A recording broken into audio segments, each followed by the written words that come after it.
So if you're sitting there thinking, oh, I really want to talk about something, you don't need slides either, right? So we just encourage you to stand up and talk about something. It could be a project, could be a tool, could be a technique, could be a policy, could be your new fan club that has got some link to like hacking or security.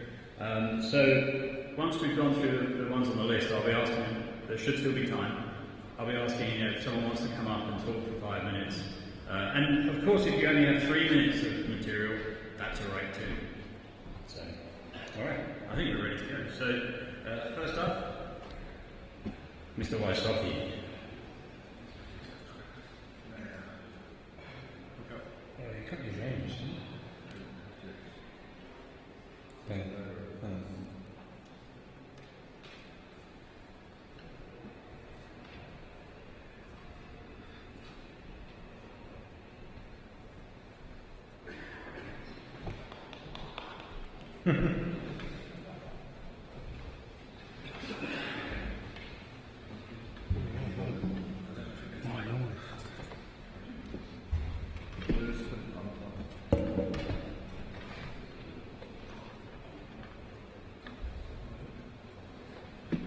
Praying that this is going to work.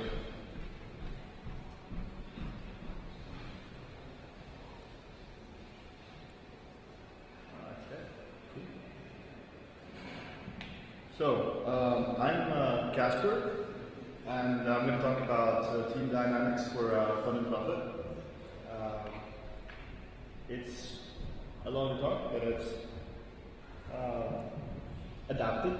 So, who am I? I'm a short and medium consultant, so I do systems and a little bit of security, a little bit of performance, and I've made a couple of tools, the modern security firewall, and the passive real-time asset protection system. You can check them out. But the point of this talk is actually that usually my biggest problem at work are people.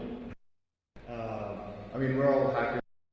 And it turns out that people are the hardest things to make adapt to the situation. So I'm here to talk about a little bit about how to make that efficient or better. As someone that didn't start out as a team player, I ended up working really hard on getting people to work together, okay? So I'll do these engagements where I'll go out to clients or together with ops people, and it turns out that the dynamics of the whole thing needs to be better, right? So why teamwork? Well, the purpose of teamwork is to strengthen each other through the dynamics of work and play, okay? So it's supposed to be fun, right? We need to talk each other into and out of and through things, and in that way we can be better than any single individual. I know there's a lot of hackers here who are really good at what they do, and often they're really good when they just get to do what they're doing, and then they communicate what they've done with people. I'm talking about how they can be better by working together in a group, right? So we want to be smarter and faster, and that's better than an awesome long cowboy. One little note on focus. So if you have a little team or a bigger team, or you have leaders, salesmen, people like that, usually they'll come in and say, oh, I've got a little question for you. Or they'll ping you on IRC to check if you're paying attention, and then they'll ask you a question. That's, you gotta mind that your focus stays focused. So as long as you have that, and this is one of the ways of building a team well, is that everybody's responsibility is to keep each other focused. Sort of a meta here. So the most effective teams touch base once in a while, maybe every day. They'll ask each other really quickly, what are you doing? Where are you going with it? Is there a light at the end of the tunnel? Do you need anything? Can we help? And are there any opportunities for us to do something together? Right? And a really good team has some good communication skills, actually. So they're using the channel for communicating. And what you're doing, if you can't explain it in 1 minute to me, don't bother, just send me an email, right? Where are you going? Right under the info. Yeah. And we also have this thing, we have chat. And the point is to not interrupt each other while we're working. To leave a message for somebody so that when they actually have that natural break in their workflow, they'll check their messages and then they'll respond to things. And the best type of communication among hackers is actually source code, right? There's nothing better than to exchange source code. Also, there's a really important part of working together, and that is to accept blame if there's something that fucks up. To accept blame without necessarily having to be shamed for it. So it is human to err, and if you have a kind of culture that allows people to err and that works out why that happened and tries to avoid it the next time, it's so much better than the blame game. Right? So a couple of techniques for that are root cause analysis, you know, the fishbone diagrams on the whiteboard. But it needs to have all stakeholders in the project after something is coughed up, right? Let's see. And time's up. All right. Well, thank you very much.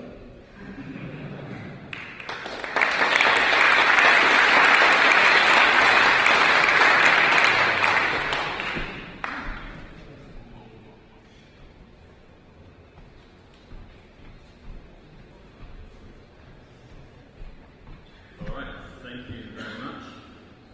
Next up, we've got Martin, who's going to talk about the launch of a new OS.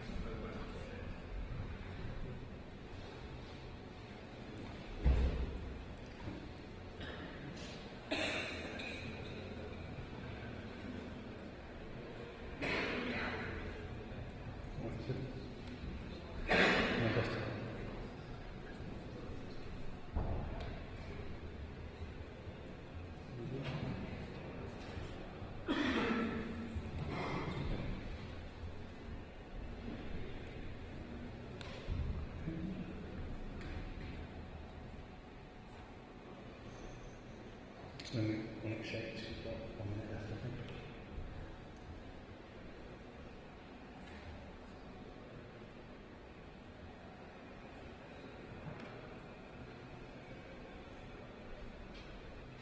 Hi, good afternoon. My name is Martin, as was mentioned. So I want to talk to you about the launch of a new OWASP project.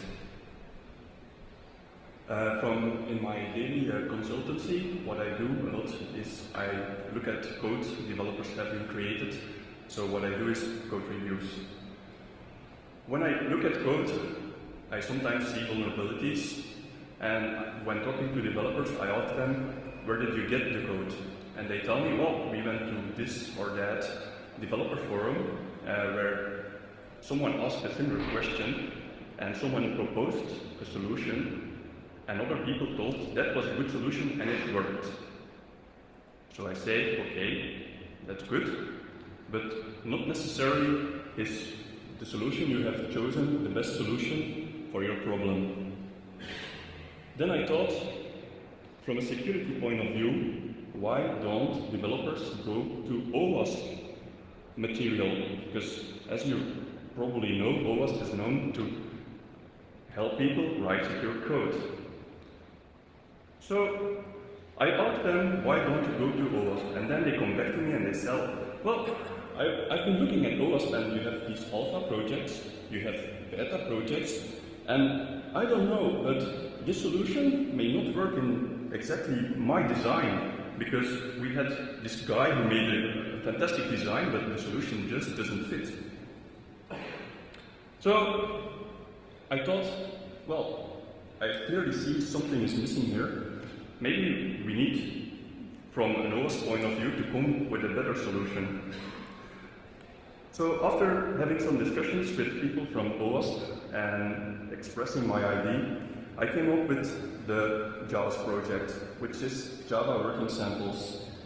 The ID, and what you see here is like a conceptual thing, because the project is still new. So the idea is that we provide to developers a working solution in which you have a good, that's set in the green, where they can see a solution that works. And we also have a bad page for each and every solution or question they may have that's been put on the left of the screen. So in case they want to make something that's capable not to be injected by SQL injection, they come at the good page where they see how it should be done. They can also go to the bad page where we will put some attack vectors so they can try it themselves. They see what a SQL injection is, they see what it can do to their application, then they go to the good and they can try the same attack vectors and see that it's not working anymore. In the project, of course, we will also provide all the testing, so the unit test code, and make sure that the code coverage is not broken. Because you know, a developer, he has certain metrics he has to be able to give to the project manager. So if we want to give them a good solution, we have to make sure that it doesn't break whatever they have been doing. So the page is created and is up there on the internet, so I welcome you to look at it.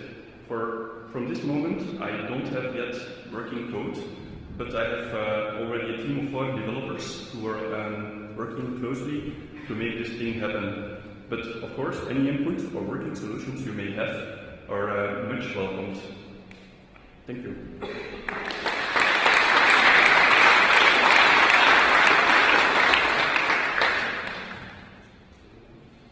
Excellent.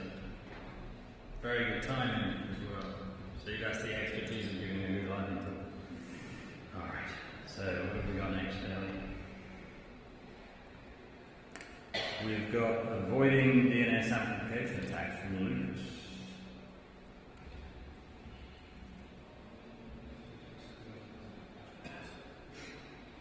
Young never scripts.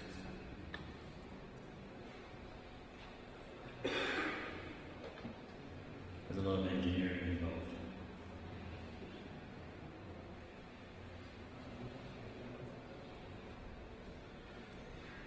So, my name is Lucas. I'll talk about DNS amplification, what it is and how it can be avoided. I work for the Big Four. I'm a contributor to securitystackexchange.com and I have a blog at cloud101.eu. So, what is DNS amplification? It's a distributed denial of service attack which uses flaws in the DNS protocol's architecture. It was used recently, a few months ago, in the attack against Spamhaus, where it generated up to 300 gigabits.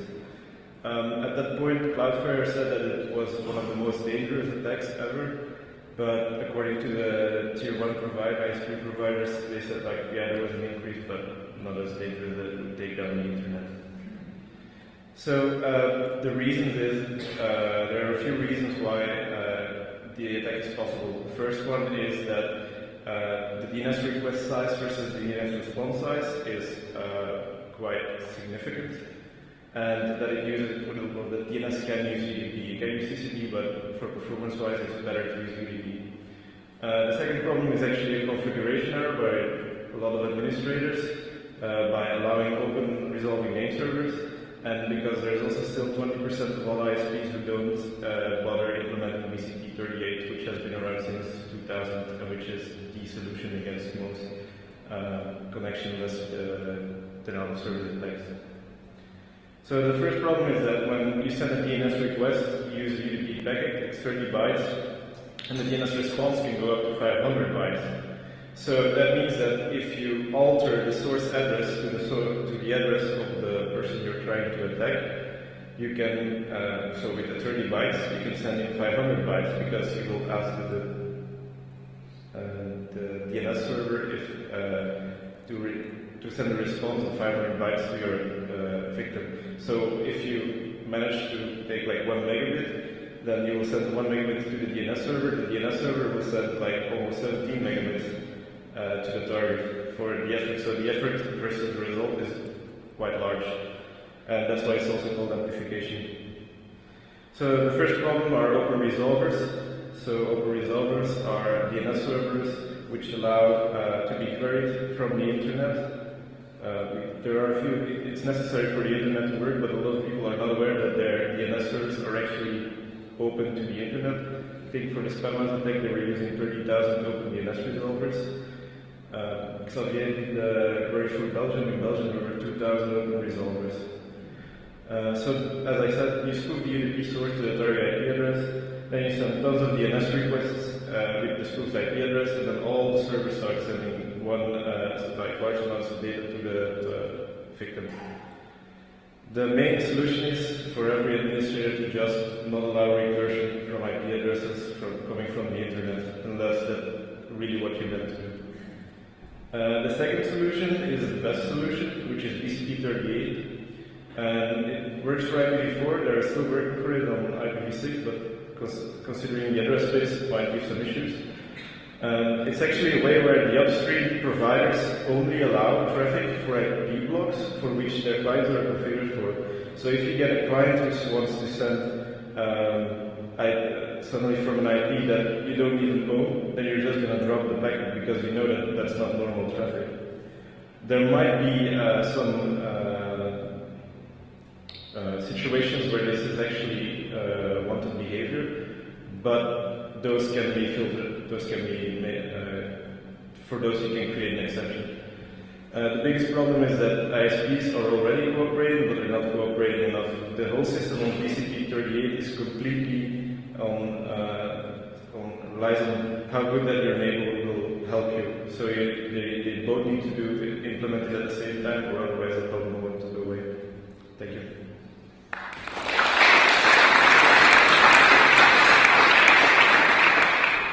Lovely jubbly, Lucas and DNS amplification. 30 bytes begets 500 bytes. That's from memory. Okay, here we go. We have the curious case of 42.0.20.18. Edwin. Hello. Right.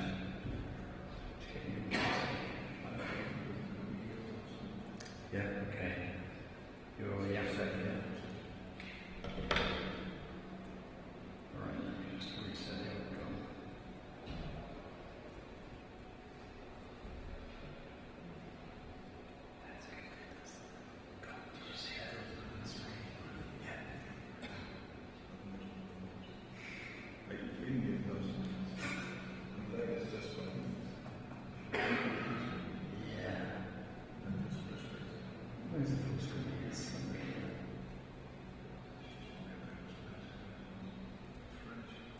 Yeah, it's very good. Is that alright? Hi, my name is Edwin. As I said, I'm glad it's 5 minutes because I ate Indian food last night for the first time in my life, so let's make this quick. We have a really weird test of 32.0.20.18, the meaning of life, we always say. I found it out together with Mr. Koos. I don't know if you know, he's pretty famous in the Netherlands. And that's me, José.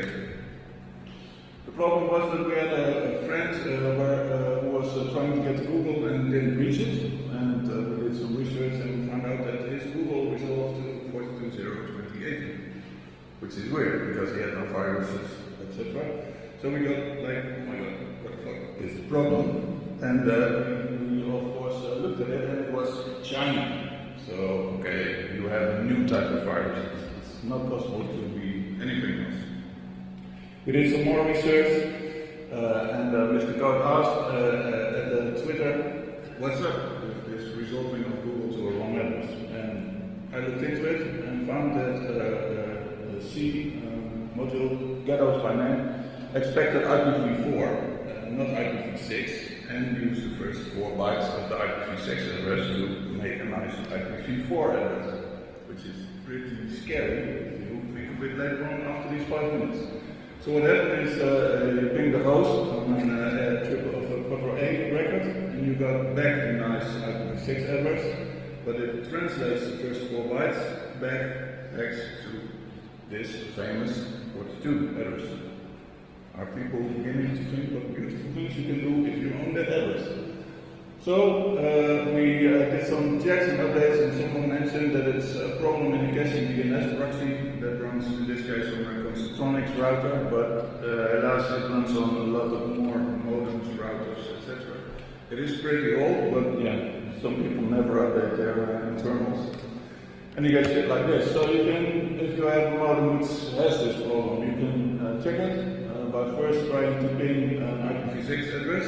There will be no answer on IPv4. If you then get the AAA address, you try it again, you get the nice address back, and after that, if you ping again, then you get back this beautiful address. So we think, what more can we do? Let's make a small Python script. I'm not good at Python, so if you see flaws and just scream all around, make it better. It's somewhere on the internet anyway. Which just gets, tries to find an IPv6 address, resolves it to the wrong IPv4 address just to see where we're getting in. And we had a big list, and in the end we tried the Alexia top 1 million domains, and we got back about 45,000 IPv6 addresses. And if we resolve them to the other side, we get this.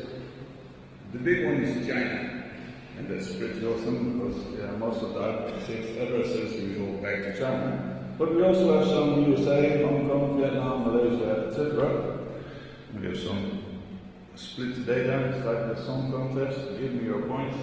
So if you look at China, it's 52,000, but USA has 6,001 hits on the IPv4 address. So that means if you have an IP address in the United States with falls in this category, you can spoof sites.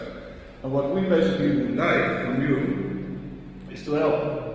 So we made a small list of addresses we have found, which is on the best pin link. So if you want to come to me or just ping me at this name, you can get the list. And we would like to find an address in that range so we can put some monitoring tools on it and see if it's used widely, what we can do with it, how many load modems are there, how many hits are we getting, which aren't supposed to be for those IPv4 addresses. That's it. Thank you.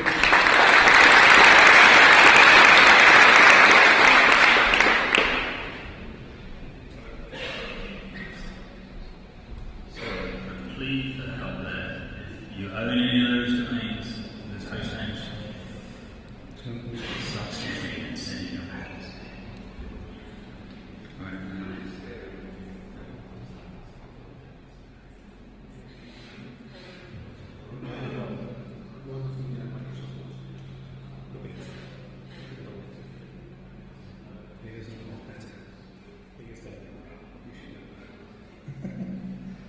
That's no secret.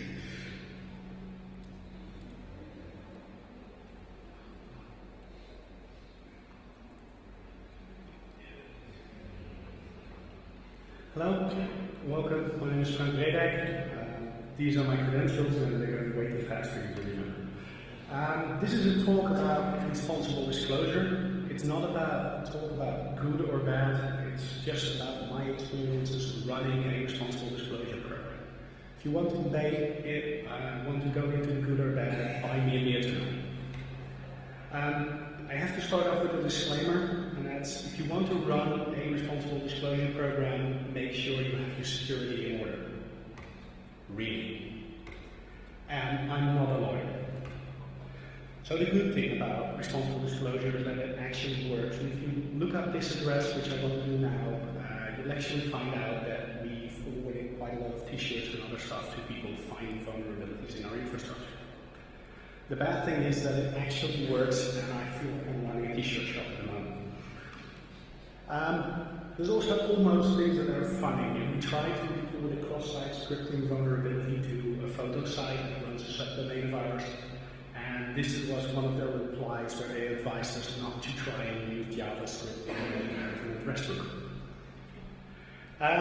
We had another friend of mine trying to do a report to a major telco, and he got asked for a PTP key because he didn't want to spam the internet with his vulnerability, and he got asked to put it on an FTP server, which he had to run, text the credentials, then put it in a 7-zip file with a password, and text that credential as well. which is not a good way to let people approach you.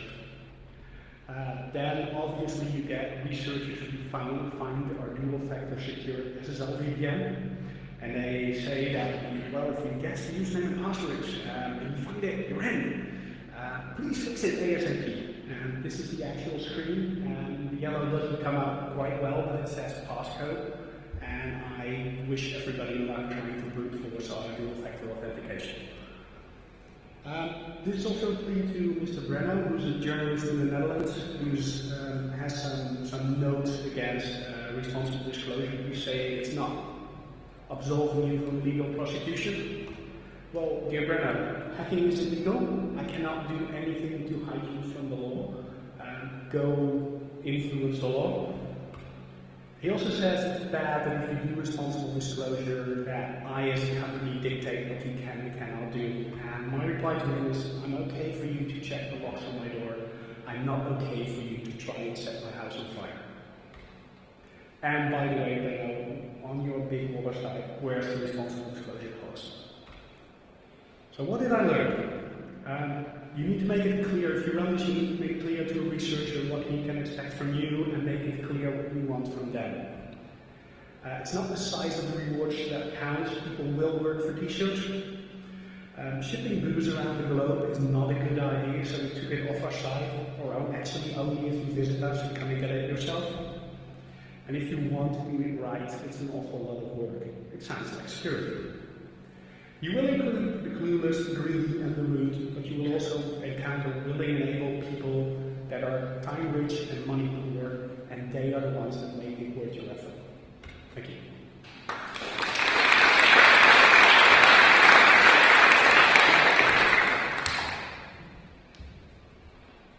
Okay. We next have Tom, who is going to talk about HTTP 2.0. No slides for this one. It's a concept talk. Is that good? Concept talk? I'll give it a go anyway. So yeah, are we ready? I'm not cheating. About 5 minutes worth anyway.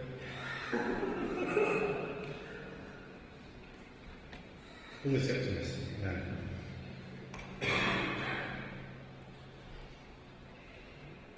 Okay, so my name is Thomas McKenzie. Recently I've been doing a lot of research into the new HTTP protocol, HTTP 2.0, also known as Speedy, if any of you have heard the word Speedy around. So, to give you an idea of what's been going on, some group of people decided that we've been playing with 1.1 for far too long and we needed to create something that was a little bit faster, or a lot faster, and did some, well, I don't know if they decided to do some crazy shit with it, but they're doing some crazy shit with it anyway, so it's pretty cool, but we'll go into it. So, what happened is some different companies, Microsoft, Google, they all came up with like an implementation of how they wanted the next generation HTTP to work. HTTP Biz said, right, we're going to write a standard now, and they were looking for, I guess, what to do. And Facebook wrote a paper about what was going on, and they said that the Speedy implementation that Google have created is fairly good. So what's happening is that HTTP 2.0 is going to be based off Speedy, and in fact, the draft that's in at the moment is actually a direct copy of the Speedy protocol that Google have made. So what are some of the things that Speedy does? Speedy's doing header compression. So instead of just sending headers in a normal request, they're going to get compressed. I actually thought they were going to get compressed only on one side, but it turns out that they're getting compressed on the client side and on the server side. Currently, if you use a Speedy client and connect to a Speedy server, you shouldn't be able to see your headers being compressed on the client side. Now, the reason for this is that they're using zlib compression, and zlib compression is vulnerable to the crime attack. So the major browsers have turned off compression on the client side. One of the most interesting things for me about HTTP 2.0 is how servers can interact with the clients now. So say for example, this might be a bad example, but say for example you have a font that you have on your website that is being served from a remote location.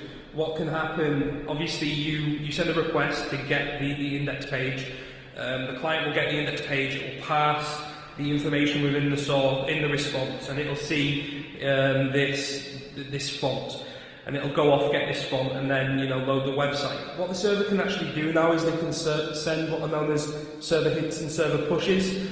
So a server hint is basically where the server sends a header and says, I suggest that you go and get this file. And the good thing about that is it sees the header before it sees the response body. So it can go and get that font before it's actually started doing anything with the actual body of the HTTP body. So that's pretty cool. It's saying it suggests to go get it. A server push is actually where the server turns around and says, right, go get this file from a remote location and download it so that I can put something nice in your browser. That sounds good to me, because I don't know yet, but I think I can maybe get them to download things, but we'll see. So the thing about this new protocol is that it isn't as simple as a request and a response. Like post requests now, there's talk about having it so that they are streams and not just a request. So it's like a multi-directional stream where you can receive and send data at the same time. So that's quite interesting. But it looks like a binary protocol. So if you want to have a look at it, things like burp at the moment don't work, and actually I've been finding that intercepting proxies are crashing servers that Speedy is running on local servers, not big servers. And what I had to do is download the dissector for Wireshark, install it in an old version of Wireshark with an old version of GCC, and it was quite difficult. It took me, sadly, a couple of days, but I'll admit to that. So if you want to have a look at it, if you go and Google for Speedy, most of the major players out there, Google, Facebook, Twitter, are using Speedy, and modern browsers now connect over Speedy, in general, and it's all SSL. That's one of the other things. It's all SSL. And there's also this thing called Quick. I'll be very quickly. There's this thing called Quick, which is basically going to turn around and instead of doing web over TCP, it's doing web over UDP, which is quite interesting to speed things up as well.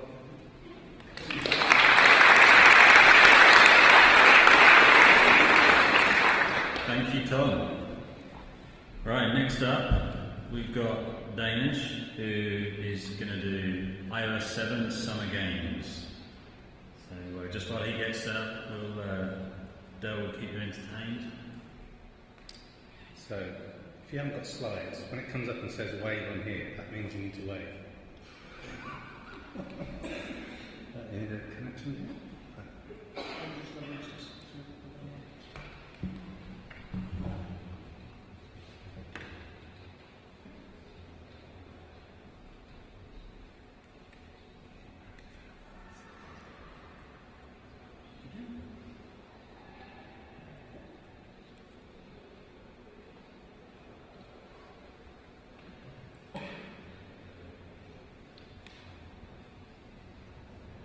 Okay.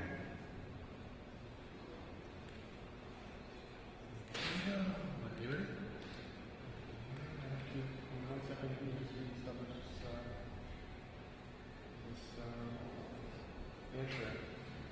I don't have slide. I do have airshare.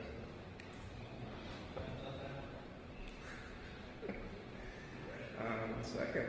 So, as I said previously, our Craig said on my behalf is my presentation is going to be about iPhones, and I'm currently trying to get this AirShare over to the home screen.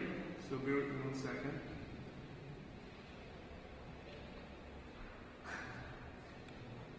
It's not getting over.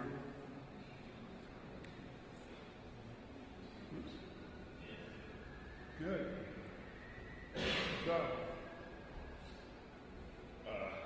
It's oh, I got why. I think the resolution of the resolution of the monitor or of the screen is not high enough. So okay, just in case of time, because I'm gonna really run out, I just flip this around and I move it to my Mac.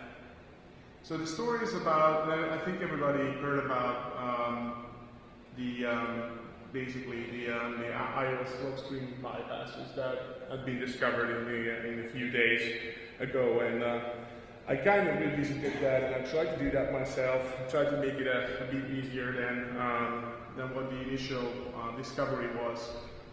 As you can see, guys, I'm just not sure what's happening. Sorry. I ran out of 5 minutes, and I'll display nothing.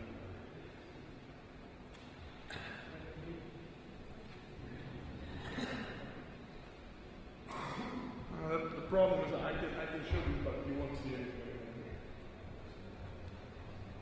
because of the resolution.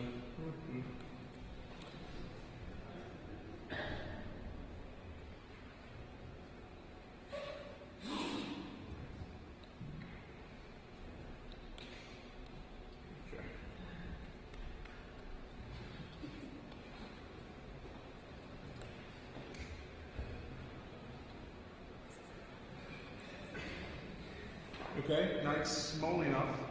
Hopefully if I transfer it over to the other screen, it's going to be equally small.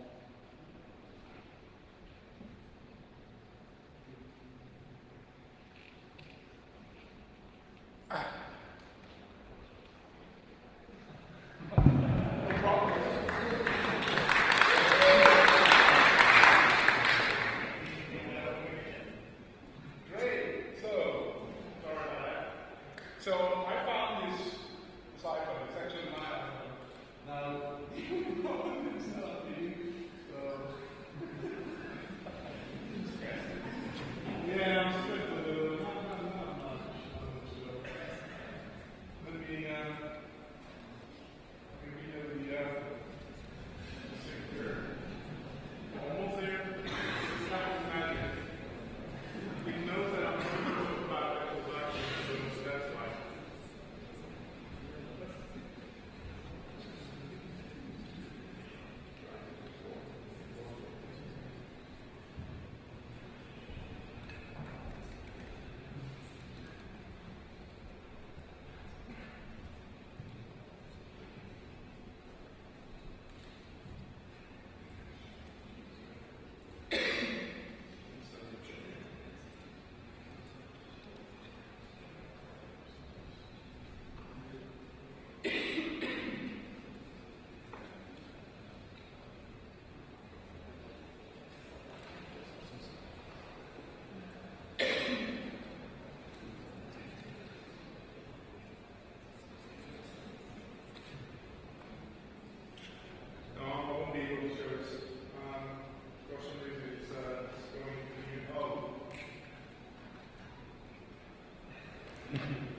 Almost there.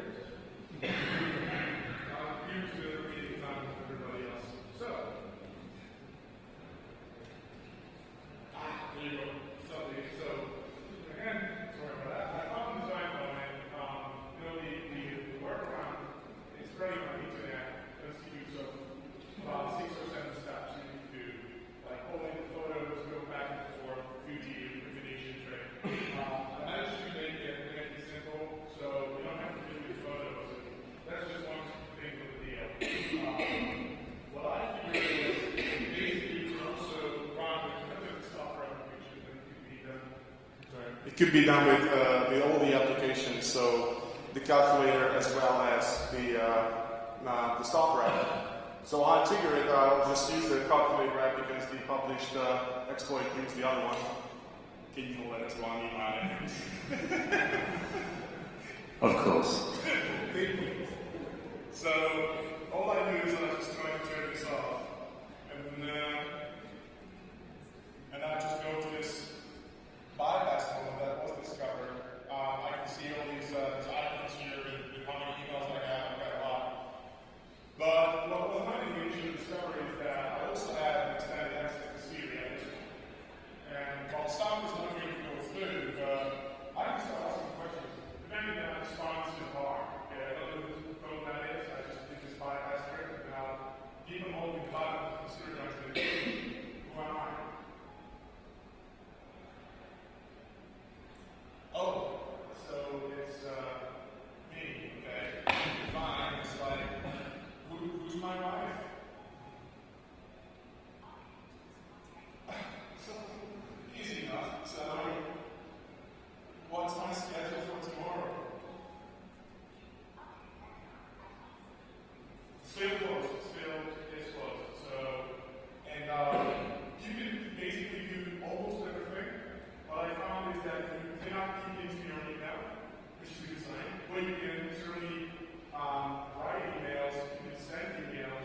It's his fake wife.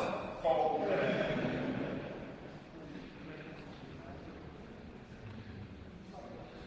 Mine's on mute. Okay, it's gonna, you can see that it's actually calling. So if it wouldn't be on you, the call will go through.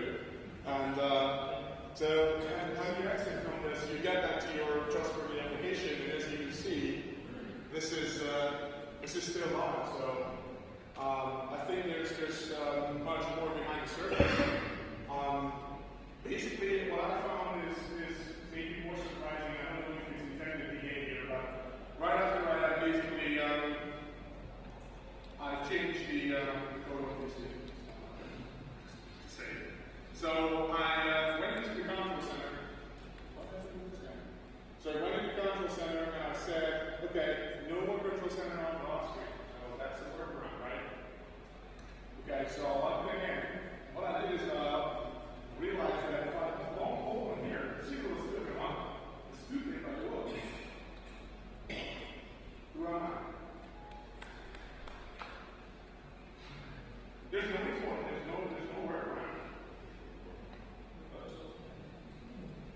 Call Gray.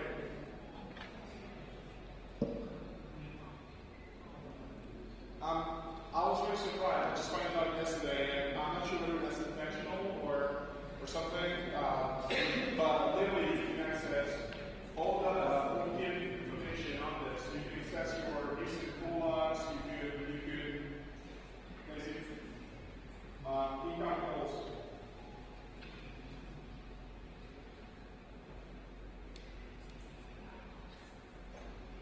So there you go.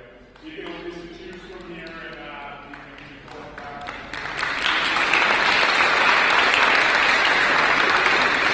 Thanks very much, Danish. He blew the lid on the lightning talk time, but we think that was worth it for scary, Siri, freaky stuff. Right, Alex, are you here? Alex Hutton? Dirty, rotten, stop out, where's he? Alright, so we've still got 10 minutes left.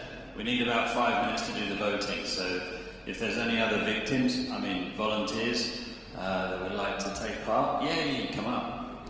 Now this lovely lady serves us in the bar every year, so she's probably served her a drink today. And here she comes.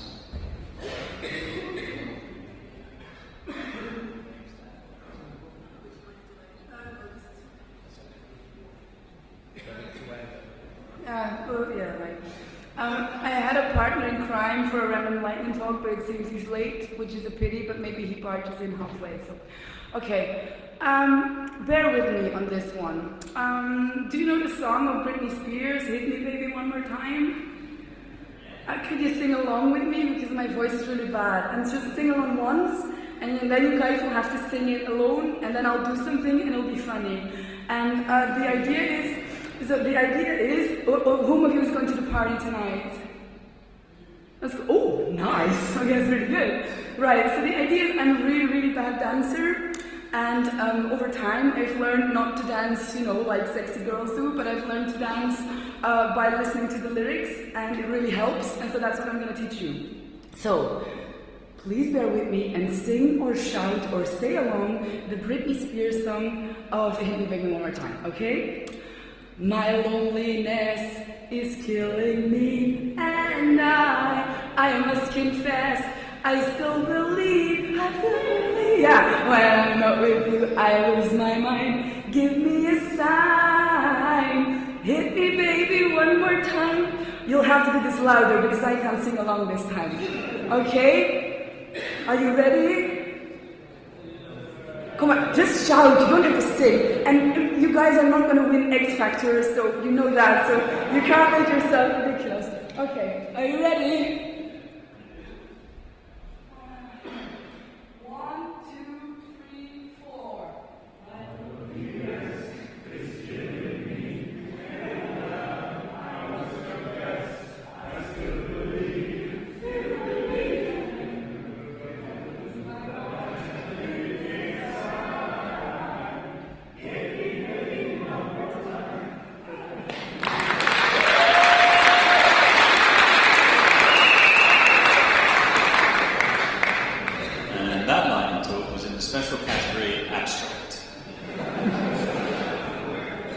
Well done. So you can have a dance with her later. Are you going to the party, yeah? Excellent. Good. And Alex, you're the last one up, mate. So, Alex, it's no slides, he's going to talk to us. You got 5 minutes, and then the explosions go off. This one? Yeah. All right, so this is kind of an unfinished thought I've got. And, yeah. And the unfinished thought is I'm going to title it How Mandiant's Marketing is Killing Itself. So there's a Star Trek Next Generation episode. Yeah, I'm showing my age here. There's a Star Trek episode where, you know, they actually break the Prime Directive. They have to have one of the primitives come up on the ship, and Picard says, you know, that which we, you know, kind of this all looks like magic and craziness to you, but to us, because we know about it, it's kind of common, right? And so what's really interesting is the concept of advanced persistent threat, right? When you think advanced and persistent, what deep in your kind of, in your gut comes out? What do you think when we think advanced, right? That's actually not a rhetorical question. I'm looking for people to work with me here. What's that? Nanotechnology, yes, because the Chinese are into nanotechnology. No, but seriously, right? What are you thinking? It's good enough to get past, just good enough to get past our defenses, right? Because we don't know about it, right? You can think of O-Days, if you go to one of these sorts of marketing campaigns, right, or you look at recently released reports, there's a whole lot of spear phishing stuff in there, right? And the point is this: when you look at these things and you break them down, you can start to identify patterns. And the patterns and behaviors of an attacker is really the knowledge that demystifies the concepts of advanced, right? Because spear phishing is not advanced. You know, HTML is not rocket surgery. Okay? So you can take advanced, you can take common horizontal thread techniques. It's how they're mixed together. It's how they combine them that really gets us into we don't recognize a pattern, we can't see it, and so forth. So a lot of the silly hype around big data is actually somewhat justified. Because the whole deal here, and this is something that my organization does really well, the whole deal here is storing and identifying the patterns within the data, getting those patterns out, and that's a little more than SIM. So when Mandiant releases their reports, what they're giving us is a narrative. What they're giving us is a couple of techniques, and they're talking about them together. And what they haven't done for you, though, is establish a usable pattern where you can go through a SIM or a large data store, and you can say, oh yeah, there's the pattern, I recognize it. It's no longer magical, it's no longer mystical. Even if an O-Day is involved, I can now detect and respond very, very quickly. We just had the talk from the cyber feed guys, right, about how quickly they can detect and respond to patterns. So you're detecting and responding to patterns very quickly. So when I was working with Verizon and doing the data breach report, we came up with an object-oriented model to take those narratives, first the bad guy did this, and then that, there's some privilege, escalation, exfiltration, yada yada. And we object model, and then we could create, with that object model, the actual patterns to go look for the behaviors. Voila. So, if you are willing to give us, and you being vendors, you being governments, you being each other, right, and information sharing things, if you're willing to give us narratives, if you're willing to give us a same language for creating and establishing those patterns, it's no longer magical, it's no longer mystical, it's no longer advanced, and it doesn't have to be persistent because we know what the common pattern themes are. We can even extrapolate and use machine learning to determine what the probable next patterns are. Anybody here familiar with game theory? Right, handfuls of us, right? You can take whatever rudimentary knowledge we know about game theory, apply it actually very generously within the context of a really large data set, and you can start extrapolating what the next move in horizontal spread might be. So, if we get more reports, if we get more disclosure, right, then we can demystify the marketing so it's not advanced and persistent, and we can just talk about these patterns, those patterns, new patterns, old patterns, probable new patterns. And that's actually knowledge. That's all I got.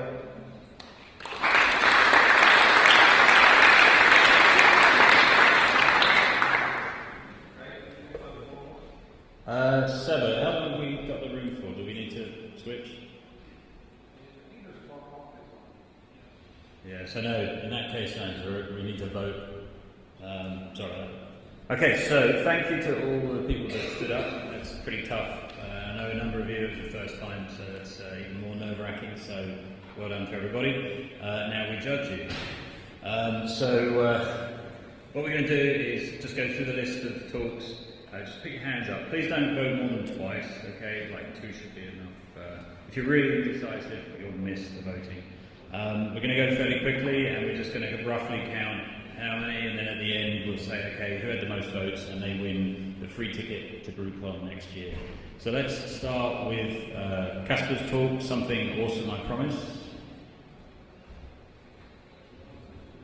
Okay, next one, launch of a new OS project from Martin. See the OS fanboys in the room. Next up, avoiding DNS amplification attacks from Lucas. Okay. Then the curious case of 42020. Whoa, look at that lot. Sorry, remember 2 votes. Okay. Responsible disclosure, the good, the bad, and the almost funny. HTTP 2.0 from Tom. It's rigged.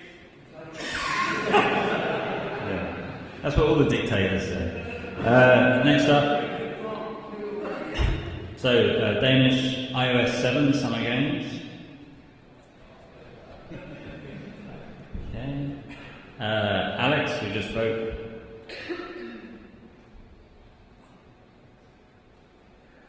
All right, that was everybody. Yeah?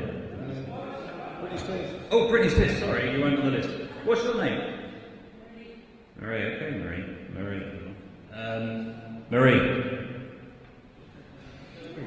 Hey, there's a lot of Britney fans in the room. Right,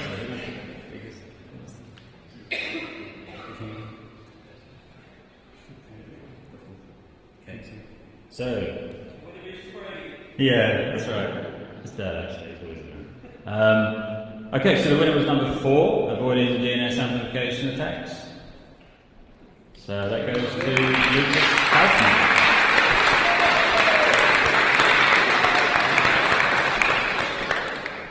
Very good. Right, so Lucas, you get a free ticket, mate, for next year's BruCON. So, well done. Very good. He's part of the crew, so he's not really going to benefit very much, but hey, life sucks. So, let's just give all the speakers a round of applause. Everybody did good job.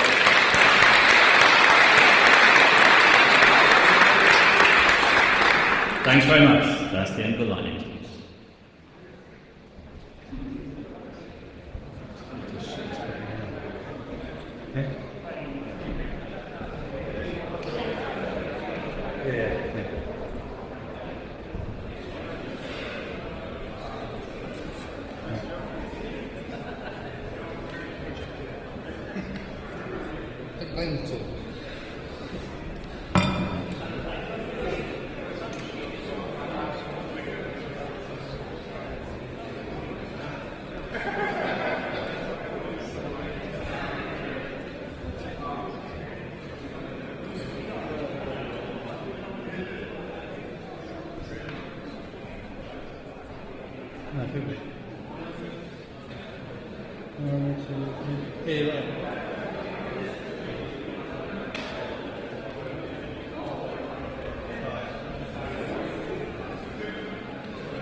There's a full set of hands. So which one?